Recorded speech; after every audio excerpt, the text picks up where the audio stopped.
Welcome back my dear students. Grammar online classes में आज हमारा टॉपिक चलने वाला है active voice and passive voice.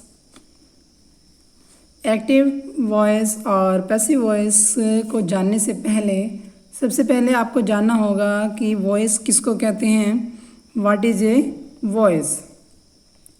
अब देखिए वॉइस किसे कहते हैं। The active and passive voice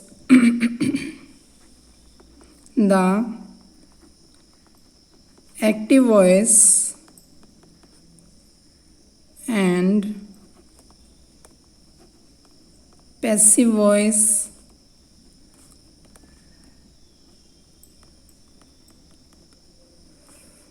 are ways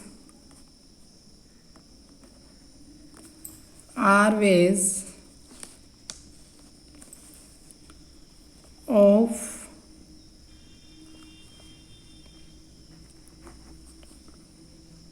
showing the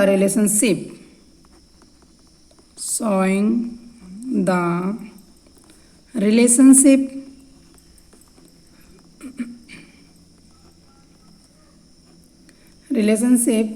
between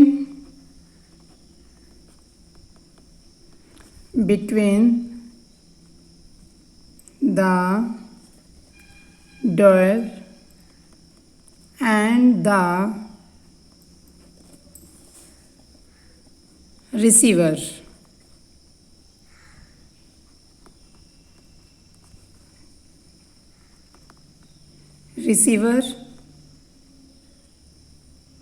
Of an action.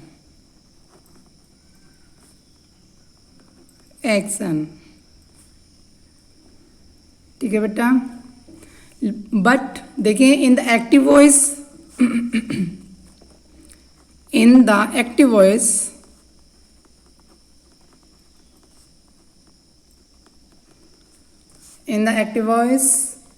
The subject, ध्यान देना बेटा, एक्टिव वॉइस में the subject does the action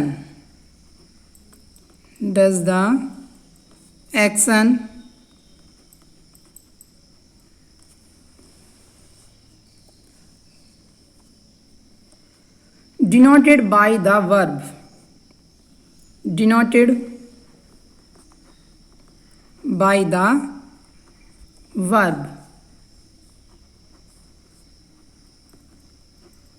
जो क्रिया होती है, क्रिया के द्वारा जो इसमें कर्ता की प्रधानता होती है, किसमें, एक्टिव वॉइस में। और in the passive voice the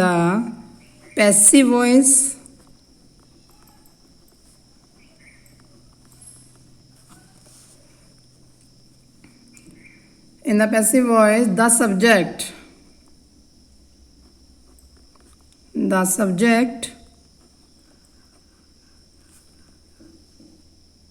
is acted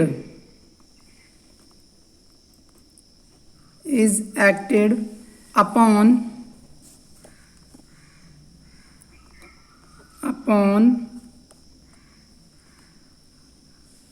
and hence in the receiver of the action.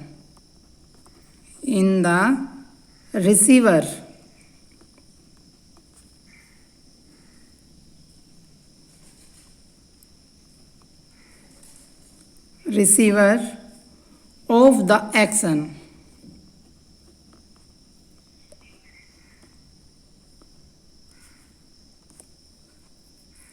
Denoted by the verb.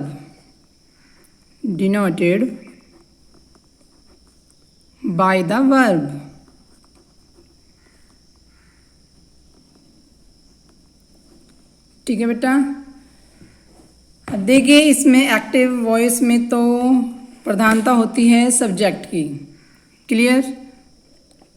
उसमें जो कार्य किया जाता है वो उसमें सब्जेक्ट के द्वारा किया जाता है और सब्जेक्ट की ही इसमें प्रधानता पाई जाती है।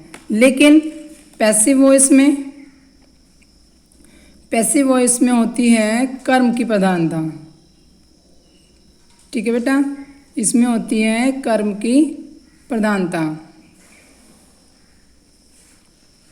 अब जानते हैं, देखिए एग्जाम्पल।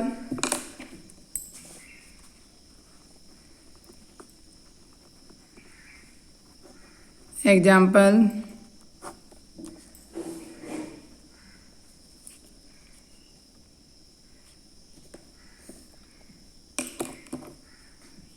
एग्जाम्पल है आपका, देखिए अक्रम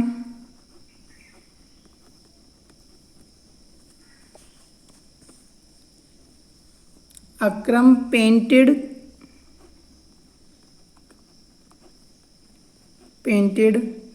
ए पिक्चर।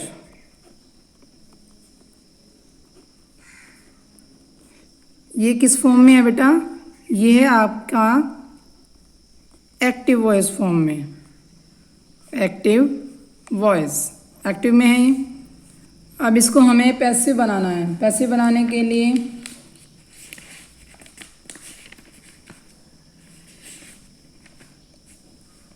अब देखिए पैसिव फॉर्म किस तरह से होगी।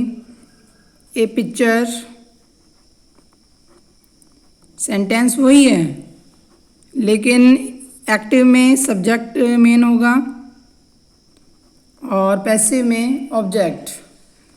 ए पिक्चर वाज पेंटेड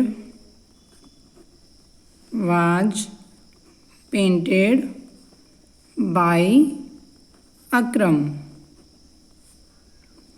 तो ये है बेटा किस फॉर्म में? पैसिव फॉर्म में। ठीक है, ये है आपका पैसिव फॉर्म में है। क्लियर? अब देखिए बेटा, both this sentence refer to the same event thought with a difference in focus. In the first sentence, the subject Akram does something, जो कार्य कुछ किया है वो किसने किया है? अक्रम ने किया है ना। लेकिन इन अदर सेंटेंस, जो सेकंड सेंटेंस है उसमें क्या है बेटा? The verb painted express the action done. कार्य किया गया है किसके द्वारा? अक्रम के द्वारा। The verb painted is said to be in the action voice. Understand? अब एक्टिव टू पैसिव,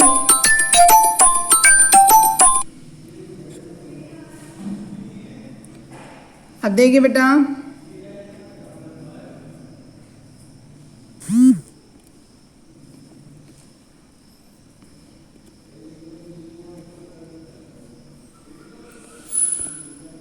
अब जानते हैं कुछ रूल इसके बारे में।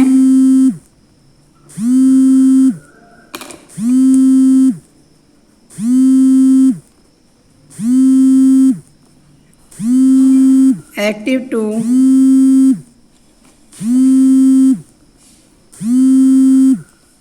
Passive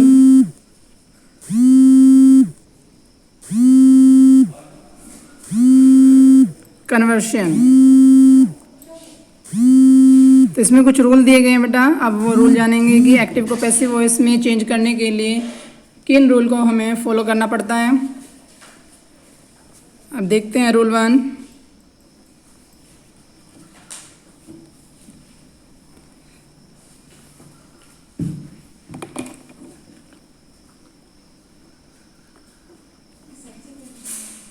When we change a sentence,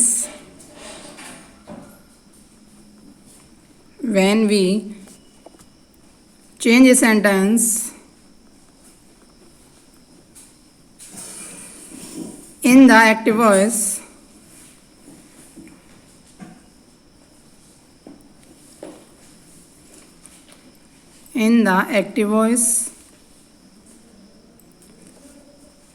into passive voice,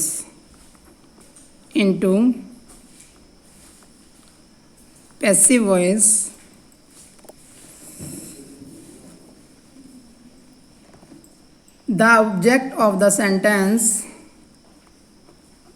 the object of the sentence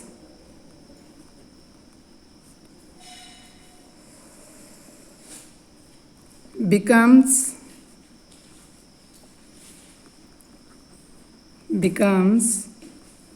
its subject।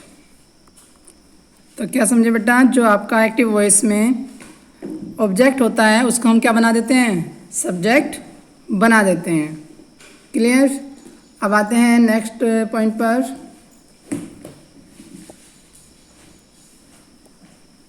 In the passive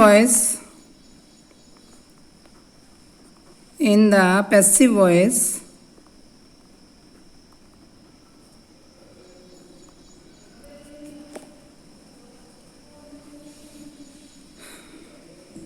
when the subject of the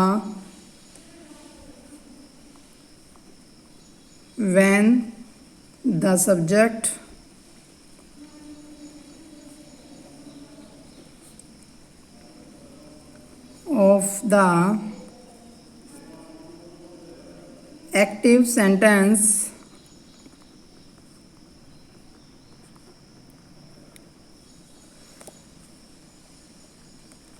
comes after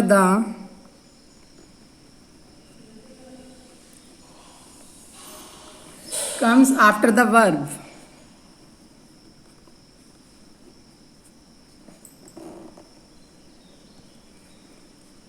we added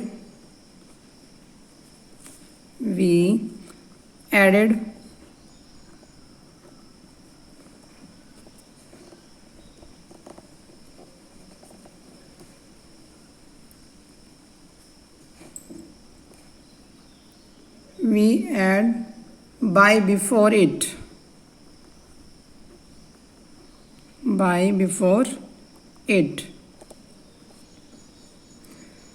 देखिए बेटा, जो इसमें हम सब्जेक्ट का ऑब्जेक्ट बनाएंगे तो उस ऑब्जेक्ट को हम किसके द्वारा जोड़ेंगे, बाय के द्वारा। उस ऑब्जेक्ट को हम बाय के द्वारा जोड़ते हैं। एग्जाम्पल देखिए बेटा, एग्जाम्पल है आपका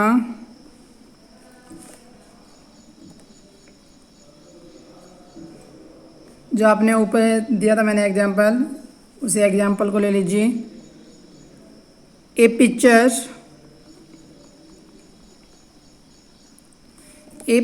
was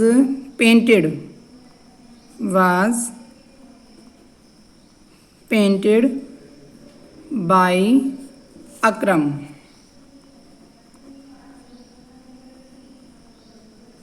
तो हमने जो सब्जेक्ट था वो किसके द्वारा जोड़ा, बाय के द्वारा।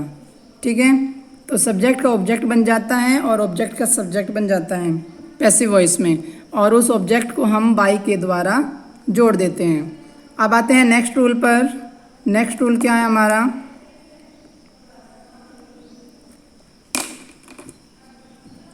To change the verb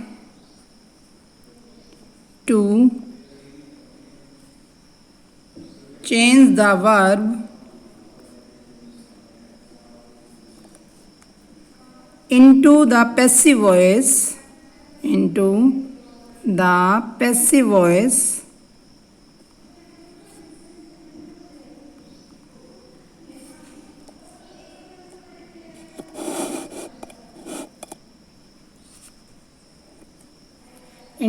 voice and appropriate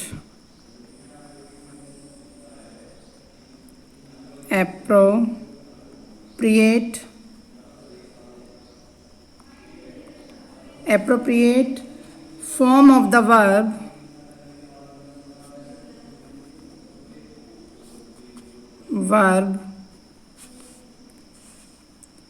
an appropriate form of the verb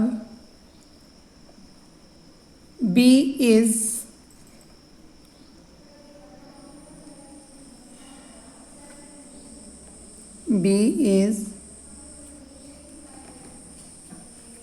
added before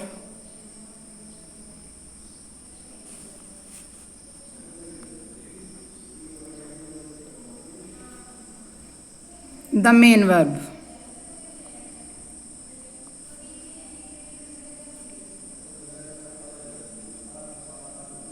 clear बेटा?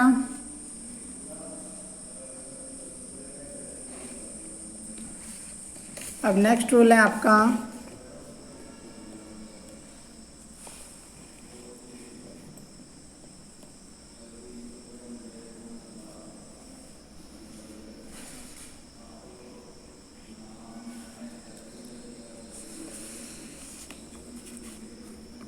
Next sentence. देखिए बेटा आगे नेक्स्ट रूल क्या है।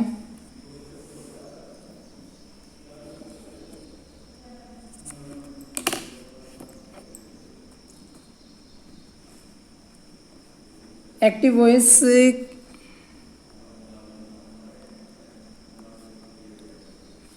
वॉइस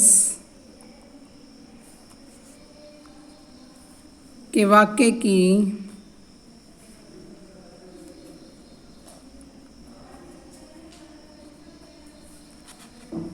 थर्ड फॉर्म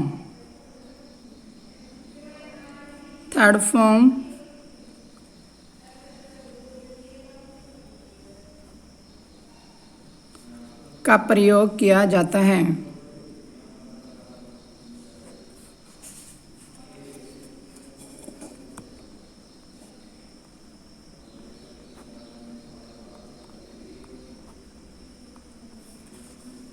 ठीक है बेटा, वो आपके टेंस के अकॉर्डिंग होगी। ठीक है, जो हेल्पिंग वर्ब है वो टेंस के अकॉर्डिंग, लेकिन एक्टिव से जब हम पैसिव वॉइस बनाएंगे तो उसमें सभी सेंटेंस में, सभी टेंसेस में वर्ब की थर्ड फॉर्म का ही प्रयोग होता है।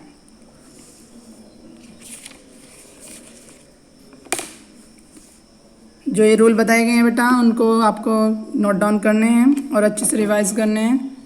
ठीक है, थैंक यू।